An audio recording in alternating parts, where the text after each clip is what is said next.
এই চ্যানেলে সুপ্রিয় দর্শক বন্ধু তথা কর্মপ্রার্থী যারা রয়েছেন আপনাদেরকে আবারও একটি নতুন ভিডিওতে স্বাগত জানাই। আজকের ভিডিওতে মাধ্যমিক পাস চাকরি প্রার্থীদের জন্য মূলত আলোচনা করব ভারতীয় রেলওয়ে রিক্রুটমেন্ট বোর্ড অর্থাৎ আরআরবি 2026 সালের জন্য নতুন নিয়োগ বিজ্ঞপ্তি প্রকাশ করেছে। সেই অনুযায়ী রেলওয়েতে গ্রুপ ডি লেভেল 1 বিভাগে প্রায় 22,000 শূন্যপদ শীঘ্রই পূরণ করা হবে। 2026 সালের শুরুতেই এত বড় ঘোষণা মাধ্যমিক পাস চাকরি প্রার্থীদের জন্য চাঞ্চল্যের সৃষ্টি করেছে। তো আবেদনের তারিখ, আবেদনের পদ্ধতি, যোগ্যতা, বেতন এবং সময়সীমা এই সম্পর্কিত বিস্তারিত এই প্রতিবেদনে আলোচনা করব। তো ভিডিওটি যদি ভালো লাগে এবং কাজে লাগে তাহলে অবশ্যই ভিডিওতে একটি লাইক দেবেন এবং ভিডিওটি অন্যান্যদেরকে শেয়ার করবেন এবং চ্যানেলে সাবস্ক্রাইব না থাকলে নিত্য নতুন আপডেট পাওয়ার জন্য অবশ্যই চ্যানেলটি সাবস্ক্রাইব করে রাখবেন।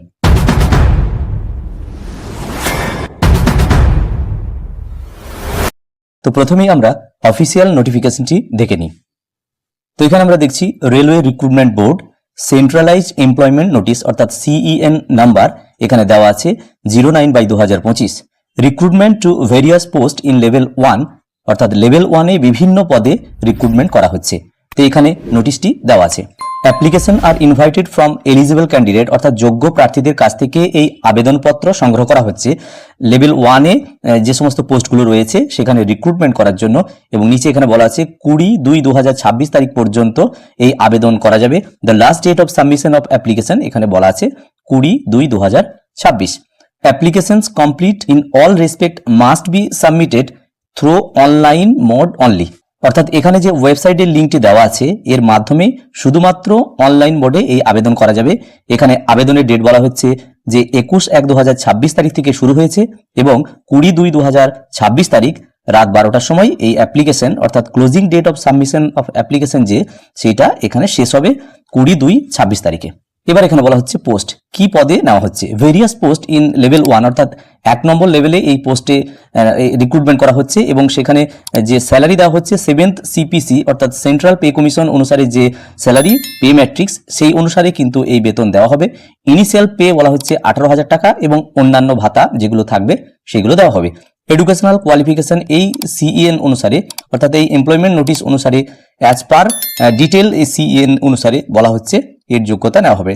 তো এখানে দেখা যাচ্ছে যে মাধ্যমিক পাস এবং সঙ্গে যদি আইটিআই স্বীকৃত কোনো যোগ্যতা থাকে তাহলে আইটিআই জন্য আলাদা যে অগ্রাধিকার সেগুলো পাওয়া যাবে এবং মূলত গ্রুপ ডি লেভেল 1 এর জন্য মাধ্যমিক পাস এবং সঙ্গে আইটিআই এই যোগ্যতা এখানে বলা হচ্ছে।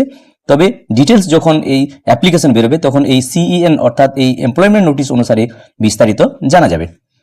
এজ বলা হচ্ছে 1/1/2026 এই অনুসারে 18 বছর থেকে 33 বছর পর্যন্ত বয়স হতে হবে সেটা বলা হচ্ছে। অর্থাৎ এই বছরের বয়স যাদের তাদের 18 থেকে 33 বয়স যাদের তারাই একমাত্র এটা আবেদনের যোগ্য। এবং এখানে টেন্টেটিভ ভ্যাকেন্সি বলা হচ্ছে যে সমস্ত রিক্রুটমেন্ট বোর্ডের জন্য ধরে একসঙ্গে 22,000 মানে এটা একটা বিশাল সংখ্যক রিক্রুটমেন্ট সেটা হচ্ছে আনুমানিক ধরা হচ্ছে 22,000, এটা বাড়তেও পারে বা কমতে পারে।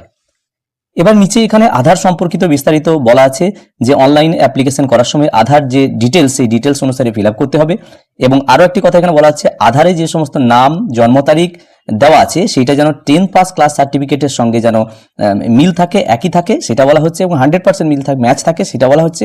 আর যদি না থাকে সেই ক্ষেত্রে আধারকে নিড টু বি আপডেটেড অর্থাৎ আধারকে আপডেট করে নিয়ে তারপরে এই আবেদন শুরু করতে হবে। সুতরাং মাধ্যমিক পাস এবং সঙ্গে আইটিআই যোগ্যতাধারী যে সমস্ত চাকরি প্রার্থী রয়েছেন আপনাদের জন্য এই যে ওয়েবসাইট এই ওয়েবসাইটের দিকে তাকিয়ে থাকতে হবে এবং 21/1/2026 তারিখ থেকে এই আবেদন প্রক্রিয়া শুরু হয়ে যাবে। যাই হোক ভিডিওটি প্রত্যেকে দেখার জন্য ধন্যবাদ। প্রত্যেকে ভালো থাকুন, সুস্থ থাকুন।